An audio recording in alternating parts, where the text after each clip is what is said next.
D'abord, je trouve qu'effectivement, il est important de ne pas seulement penser à ces questions de stéréotypes, de clichés racistes ou racisants, de ne pas y penser seulement, en gros, du côté des vrais gens, du côté des gens ordinaires, du côté des gens d'en bas, du côté des classes populaires, etc. Je pense que c'est important, effectivement, de considérer que ce n'est pas un monopole des pauvres ou du peuple, que pour autant que ces questions-là se posent, elles se posent aussi dans l'espace public, c'est-à-dire pour ceux qui ont accès à l'espace public. Donc ça veut dire aussi les politiques, ça veut dire aussi les intellectuels, ça veut dire aussi les universitaires, les journalistes, etc. Donc je crois que c'est la première chose, c'est que c'est important de ne pas renvoyer ce problème à un problème de classe, parce que ça permettrait de se dire qu'au fond, il y a d'une part des gens qui ne sont pas très évolués, pas très civilisés, un peu barbares, et qui sont pétris de racisme, et qu'en revanche, ceux qui ont fait des études, qui ont du pouvoir, qui ont de l'argent, seraient en quelque sorte miraculeusement affranchis des stéréotypes et des clichés. Donc ça, c'est à mon sens la première chose, c'est de ne pas transférer un problème qui est un problème dans les relations de pouvoir dans notre société pour en faire un problème de lumière, c'est-à-dire entre les gens qui seraient porteurs des lumières et ceux qui en seraient privés. La deuxième chose, c'est que, à l'évidence, ce sont des questions qui ne sont pas nouvelles, mais qui en même temps ont une grande actualité.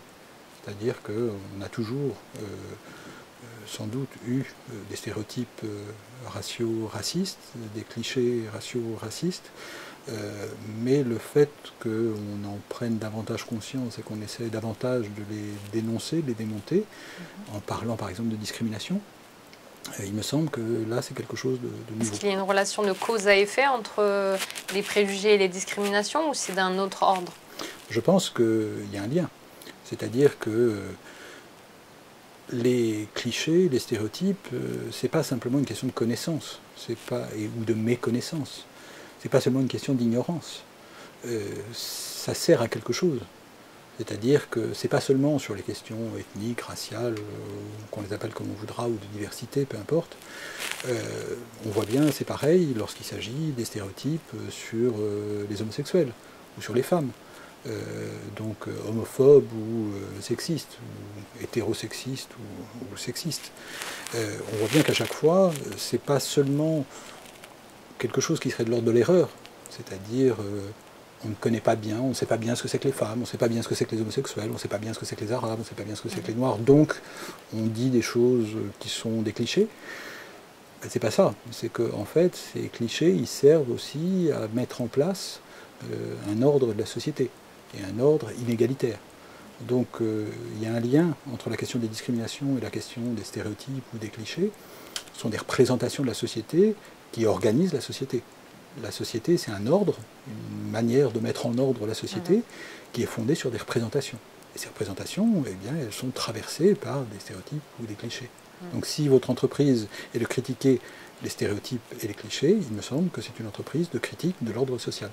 Mais du coup, l'éducation ne suffira pas, puisque ça répond comme un besoin justement de hiérarchiser les gens, en fait.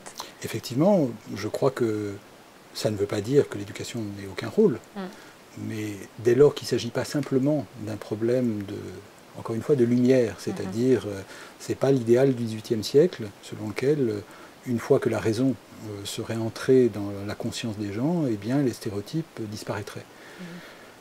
Malheureusement, je ne crois pas que la société fonctionne de cette manière. Il y a des racistes intelligents, il y a des sexistes sophistiqués, il y a des homophobes cultivés.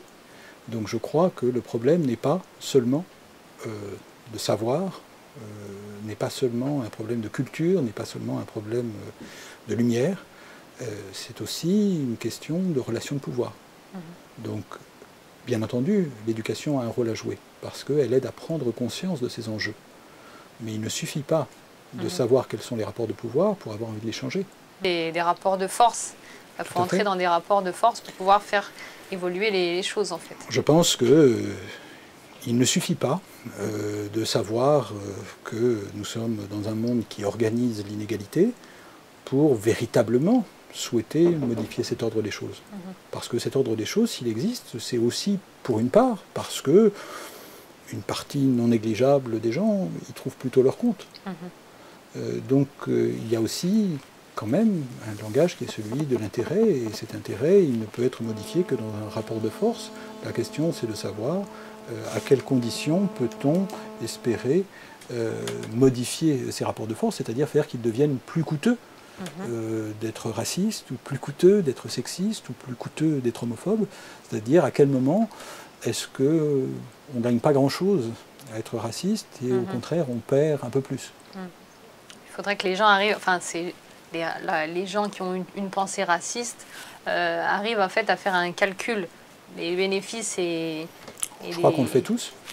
C'est pas, enfin, je pense qu'on voit bien comment il me semble que chacun peut, en réfléchissant sur soi-même aussi, voir comment il se peut qu'on ait fait certaines plaisanteries quand on avait 10 ans, qu'on pouvait trouver drôle, et qu'à l'âge adulte, en y réfléchissant, on se dit c'est pas forcément si drôle. Et une des raisons pour lesquelles on y réfléchit, c'est peut-être parce qu'autour de nous, il y a des gens qui n'ont pas trouvé ça drôle, et que donc on s'est rendu compte que on pouvait y perdre, par exemple, y perdre des amis, et se rendre compte donc que ça avait des effets.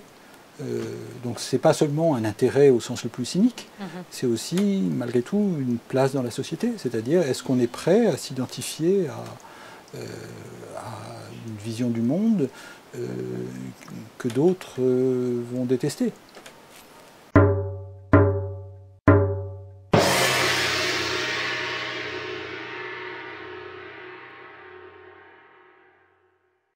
On a voulu croire que se posait seulement la question de l'immigration, c'est-à-dire la différence entre des citoyens et des non-citoyens, entre des Français et des étrangers, et en fait, on s'aperçoit qu'aujourd'hui, ces questions, très souvent, sont des questions internes à la société française.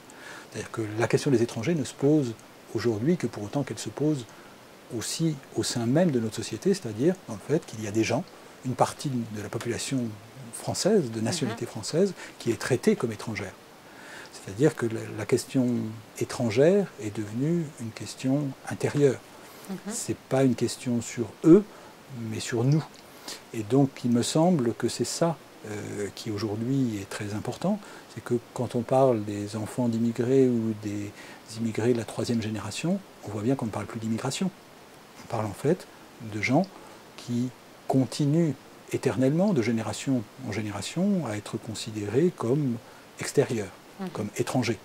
Autrement dit, la seule raison pour laquelle ils continuent d'être considérés comme étrangers alors qu'ils ne le sont pas, c'est bien l'apparence, la couleur de peau, c'est-à-dire le fait d'appartenir à ce qu'on appelle aujourd'hui des minorités visibles.